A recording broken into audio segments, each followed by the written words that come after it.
sehat. Masnya juga sehat, cuma bundanya kangen berat sama Daniel Farel. Ya kan sebulan di rumah tiba-tiba ditinggal Bu ya. Iya, seperti dari awal lagi Ustadz. Oh. Masih penyesuaian kembali ini.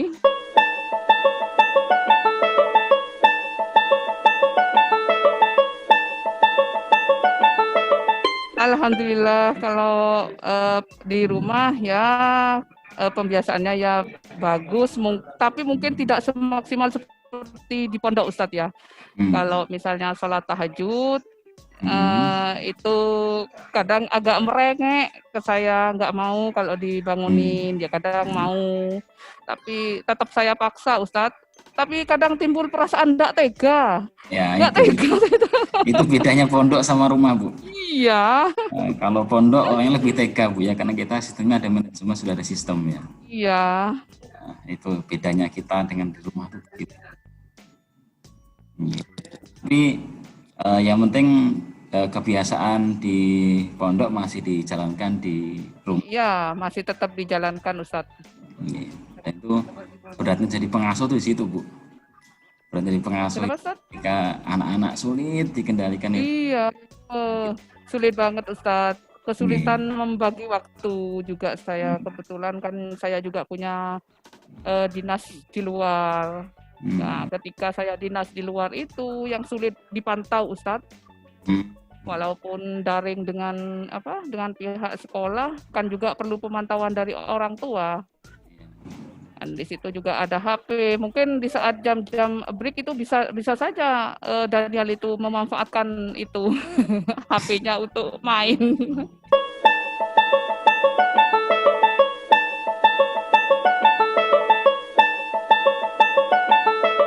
Alhamdulillah lancar Ustadz. Kalau jaringannya lancar, kalau materi itu ya alhamdulillah lancar.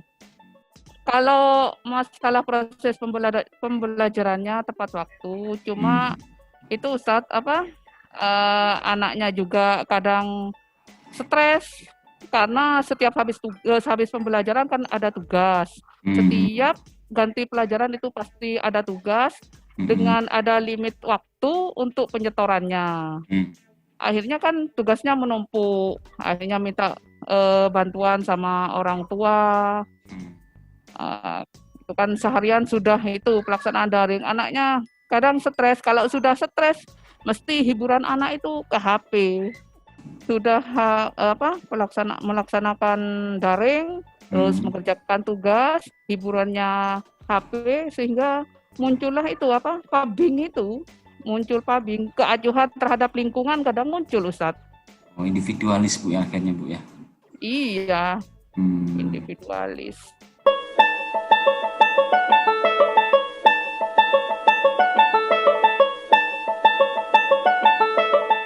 Kalau saya pribadi sebagai orang tua juga sebagai praktisi pendidikan, saya lebih setuju tatap muka. Apalagi di pondok yang jelas sudah pasti terisolasi. Itu. Karena kalau daring itu pendidikan karakter yang diharapkan oleh masyarakat dan juga merupakan target di kurikulum 2013 itu tidak bisa diterapkan dengan pembelajaran daring Ustadz. Itu Bu ya. Iya, biasanya kalau daring itu hanya pembelajaran itu materi, sedangkan pendidikan karakter tidak hanya bisa dicatat oleh siswa. Pendidikan karakter itu harus melalui pembiasaan Ustadz. Itu nggak bisa didapatkan dengan untuk pendidikan tatap muka di pesantren dengan melaksanakan protokol kesehatan, begitu.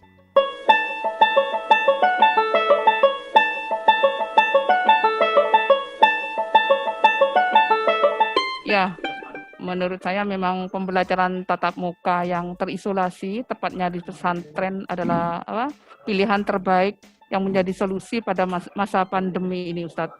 Dengan catatan pesantren itu harus menggunakan protokol kesehatan yang ketat. Dan saya sudah merasakannya di Hidayatullah pada semester 1 kemarin. Ketatnya, Bu, ya? Iya, Ustaz. Walaupun sudah kangen berat, gak bisa ketemu. Dan saya harus menyadari, Ustaz, memang itu untuk kebaikan anak-anak dan kita semua.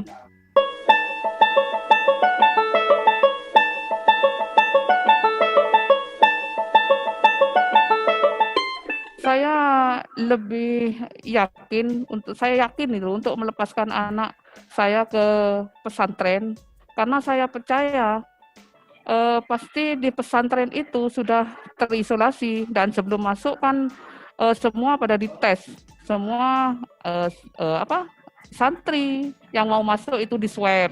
Yang jelas ustadznya juga sudah di swab.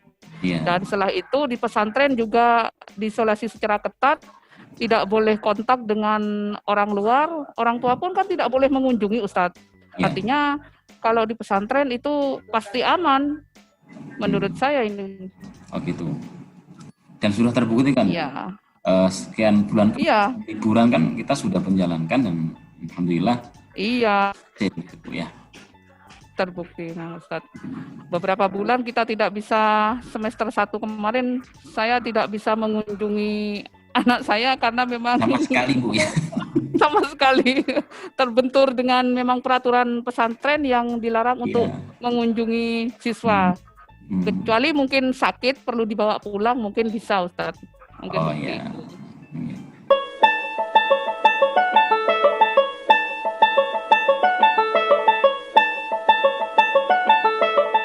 Kesulitan membagi waktu, Ustadz. Kalau daring itu, saya kan kebetulan juga kerja.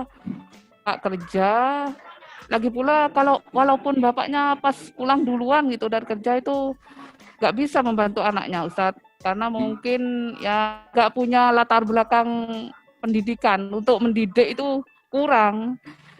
Nggak punya, memang kan suami saya kebetulan TNI, Ustadz. Jadi anak saya kalau ada tugas atau lain sebagainya itu menunggu saya, Ustadz, gitu.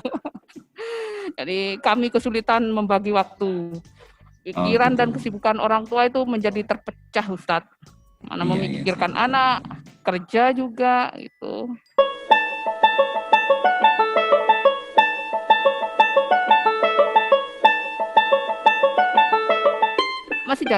Masih jalan di pesantren dengan difasilitasi oleh ustadznya. Ada 1 minggu berapa kali itu kalau malam selepas kegiatan pesantren, Ustadz. Gitu. Biasanya jam 7:30 sampai jam 8:30, ya.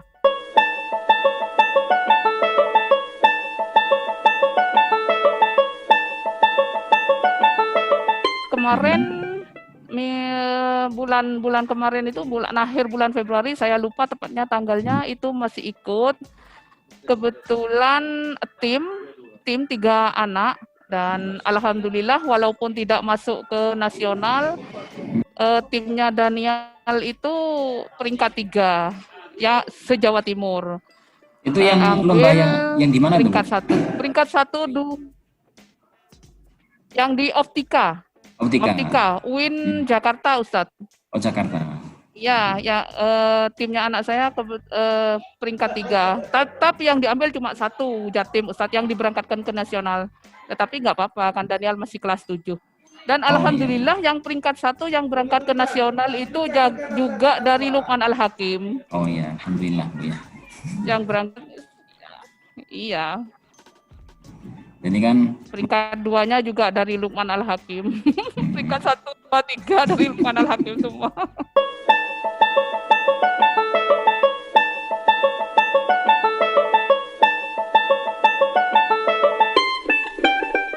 Enggak juga, bukan target utamanya itu, Ustadz. Ya, gitu. Maksudnya, enggak.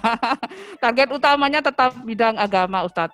Oh, siap. Tetap tahfidnya gitu. Tetap keagamaan yang menjadi target utama. Cuma kan alangkah senangnya, alangkah bahagianya, alangkah bangganya apabila anak itu mumpuni di bidang agamanya, tapi dia juga punya prestasi di bidang akademik, kan seperti itu, Ustadz.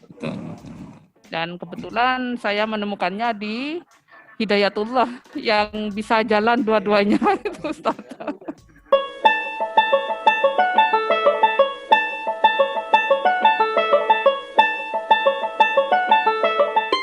Enggak ini Ustaz, kebetulan memang kalau olimpiadenya itu kan memang kesenangannya dia. Jadi dia belajarnya tetap dengan semangat.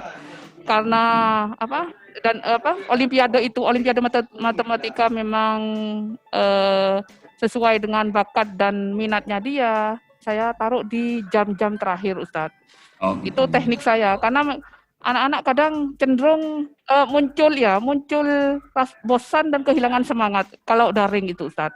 Pembelajaran daring itu kadang Farel muncul bosan karena hanya mendengarkan terus tugas, mendengarkan penjelasan ustadznya terus tugas, kan hanya duduk terus Ustadz, tidak ada aktivitas lain. Iya betul. Jadi saya mensiasatinya, iya. itu juga merupakan kesulitan kita Ustadz, kesulitan orang tua bagaimana cara kita mensiasati supaya semangatnya anak itu tidak hilang dalam seharian dari pagi dan jam 7.30 sampai jam 3 sore tetap daring terus, setelah itu ngerjakan tugas setelah sholat asar, sore masih tahfidz, ya kan? Itu kan aktivitasnya hanya tetap duduk di depan laptopnya kan, tidak ada aktivitas kemana berdiri atau kontak sama temannya, kan tidak ada. Itu menimbulkan bosan. Sehingga trik saya untuk itu supaya tidak sama-sama jalan, olimpiadenya saya taruh di jam terakhir, jam malam setelah sholat isya, karena kalau olimpiade matematika pasti semangat kalau Daniel gitu. Oh, karena senang Bu ya? Iya, karena senang ya. Itu juga persoalannya. Alhamdulillah Bu, kalau menikmati Bu. Tapi senikmat nikmatnya kalau daring pasti lebih nikmat kalau kita tatap muka Bu ya. Tetap lebih nikmat tatap muka Ustadz. Kalau saya tetap lebih setuju itu tatap muka, apalagi di pesantren itu yang terutama pendidikan karakternya Ustadz, nggak bisa didapat dengan daring. Karena pendidikan karakter itu seperti kata saya tadi harus melalui pembiasaan. Nggak bisa hanya dicatat di buku siswa, itu nggak bisa. Oh iya, betul.